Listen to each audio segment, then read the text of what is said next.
Oh, sorry. If you go. Okay, guys, let's focus on the presentation. Hello everybody, today we are going to tell you about New Zealand as one of the Anglophone country, and we will talk about the history of New Zealand English and its dialects and how it influenced on people and other languages in New Zealand. So first of all, let's talk about languages that are spoken in New Zealand. There are three official languages of New Zealand. The first one, the most common, is English. English is the prodigious language in New Zealand, and there are about 96% of the population who speak English in daily life, and they believe that English is their native language. The second one is Maori language. It is the language of Maori settlers.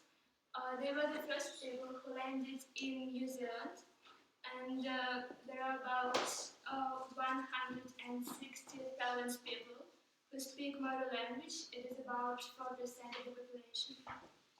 And the second one is New Zealand Sign Language. It was devised for deaf people with no linguistic connection to spoken and written language. And this language became official only in 2006.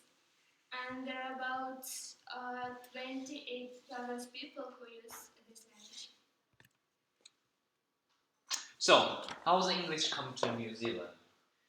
Before we explain the English coming, earlier 9th centuries, Polynesian people who were living Hawaii, Fiji, or Marshall Islands came to the New Zealand. After all, these people become Maori, who are the native ethnic in New Zealand. In 1792, English-speaking settlers came to the New Zealand first time from Australia and Great Britain. They're coming to New Zealand for the hunting whales at the first time. So after that, 1854 until 1890, the earlier group of people, the all coming to New Zealand, were English speakers. Most of English speakers were coming from Ireland or Scotland. Therefore, in New Zealand, lots of people are speaking British accent or Queen's English accents. Before 1854, the old prisoners or the escaping person who were escaping from Australia was coming to New Zealand individually. There are also the many conflicts between Maori language and British English language. Because when the first time the English coming, the Maori people thought that these people, which is British people, are going to create more better life. But British people forced Maori people to make the British Union's country in New Zealand. Therefore, they had many conflicts between language or culture or trading styles. I will talk more about Maori language. Maori language is used only in New Zealand and nowhere else, and in spite of its status, the language continues to struggle being lost. And at the beginning of 19th century, Maori language was prodigious language in New Zealand, but as English speakers arrived, the Maori language was completely confined to Maori communities. And here we can see that in 1867, Maori language was banned from New Zealand schools. English was the only official permitted language in schools. But now, Maori language is learned at schools as second native language in New Zealand. So, where is English used in New Zealand right now? First of all, as the stator said, in the school. From 10 to 15 years old ago, from 10 to 15 years old ago, the many schools become bilingual school with English and Maori language. But before that, continued from the 1854, many schools become English school. Parliamentary relations, which are such as political things or international issues all over the world, because New Zealand is the island countries, so many ships are coming along. They always use English as an international language. As academic language, the whole almost all New Zealand people using English because Maori language doesn't have lots of academic words such as like scientific or mathematical words. Of course, for English culture, they have to use English because there is no translation between Maori language and British English because the English culture was created in England. And the 68% of New Zealand people are from the Britain. Therefore, many people using English in the home as well. I actually interviewed Mr. Pandon, who is an accounting officer in Laser American School. She said the English is very official language and Maori language as well. But we always have to be careful about New Zealand. That is, New Zealand is very international. She said we are not able to say that we only use Maori and English because they are getting many immigrants from South Africa and Asian countries.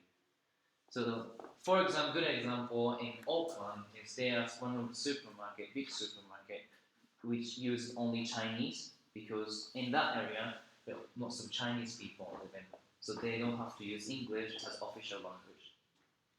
And also, there are two islands in New Zealand, the north part and the south part, and they are very different. The speed of education to using English.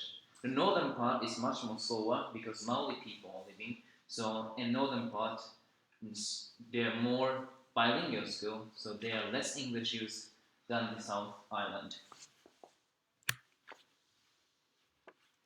In which other ways English was influenced and as people in that country? The most influenced group in New Zealand was of course the British people. As a culture, urban development, trading, hunting whales. Because the first time the British, as I told you, the first time British people were coming, they really welcomed them because they thought, the Maori people thought, there'll be very fantastic life is coming because they are going to bring some food, more money, and then the more stuff that they don't know, and the Maori people thought that it's going to be the unknown world is coming and much better. And on the other hand, English was influenced because most of British people coming to the New Zealand, they accepted orders of British Empire, such as Queen Elizabeth I or earlier kings, because they are part of the British Union. The New Zealand English dialect, the most significant difference between the New Zealand English dialect and other English dialects, for example, British American, the shift in the short front vowels. For example, in New Zealand English, the vowels in short E words like dress or bed, for example, will move very close to the vowel at American or English words kid, for example. And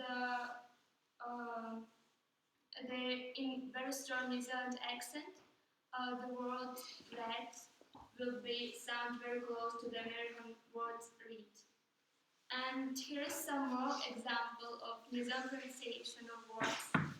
For example, bed, dead, fish or chips will sound like bed, deed, pash, and champs. So the New Zealand English was influenced by many countries. Australian English influence, American English influence, Maori English influence, and British English influence. There are many lists that you can see for American English. For example, Cooper is a hot drink, Fizzy, soda pop, Tox, swimsuit, Hotel, hot wear. But I'm going to introduce another language, another New Zealand individual word, which is connected with a Maori language. The one of it is munted, M-U-N-T-E-D. This is mixed with a Maori English and New Zealand English. It means destroyed. Tumek is too much. This is a word coming from Maori language. Aloha means love. This is coming from Polynesian language, such as around in Hawaii or Marshall Islands. So these New Zealand English are coming from very international, very many areas around New Zealand. And here's some New Zealand items. You can see some of them are give him a fair go or get out the grass, good on your mate, once in the moon and Dallas, and their definitions.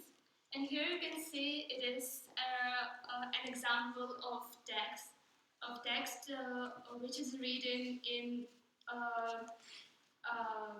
New Zealand dialect, and I think it's kind of difficult to understand for us.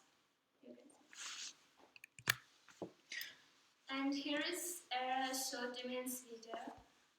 It is a small episode from New Zealand news.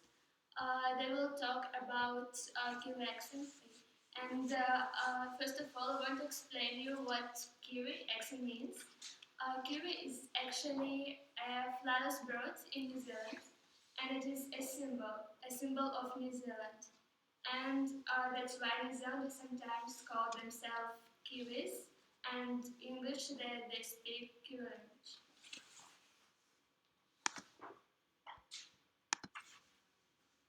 I don't have a Kiwi accent. And excellent news. We're sounding more like ourselves, and geez, we're stoked. Kia ora, good evening, New And Zealand. fashion shops, anyone? There are words like milk and Wellington. Blush 96.17. The way we talk is changing. It seems we're proud of it. The way we talk is changing. According to a university study, the Kiwi accent's become stronger over the past 30 years, and even newsreaders have loosened their grip on the Queen's English. Can you read that out for me? I don't have a Kiwi accent. I don't have a Kiwi accent. I don't have a Kiwi accent. Do I? Dr. Alan Bell's been listening to ordinary New Zealanders and our broadcasters for 30 years. We used to think that we had to sound rather like the Queen. Our top story tonight, another high-level mental health. He's noticed a lot of changes. Doesn't that worry you? And I wonder.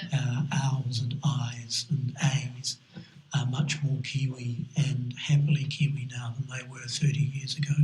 Trainee broadcasters are still given voice lessons, but they're now allowed to keep their accent. As long as they are being understood, we don't have too many problems with the whole pronunciation thing. It's not as strict as it used to be. The most common Kiwi pronunciations include saying but instead of but, school instead of school, and Wellington for Wellington.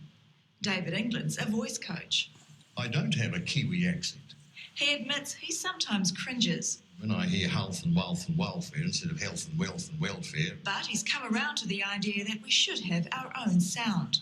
The video's worth seeing, so here it is. Alan Bell says now that we're proud to sound Kiwi, we should hear more Māori and Pacific accents in the mainstream media. I would be in favour of those accents also being showcased. The Minister for Māori Affairs, Ben Couch, was asked what he thought of euthanasia.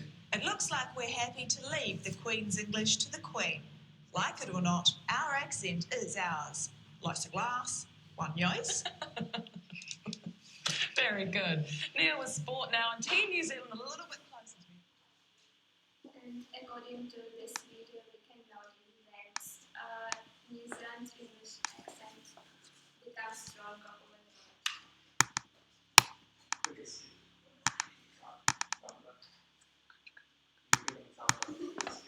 Alright. I think there's lactose problem. So You have to click escape. escape.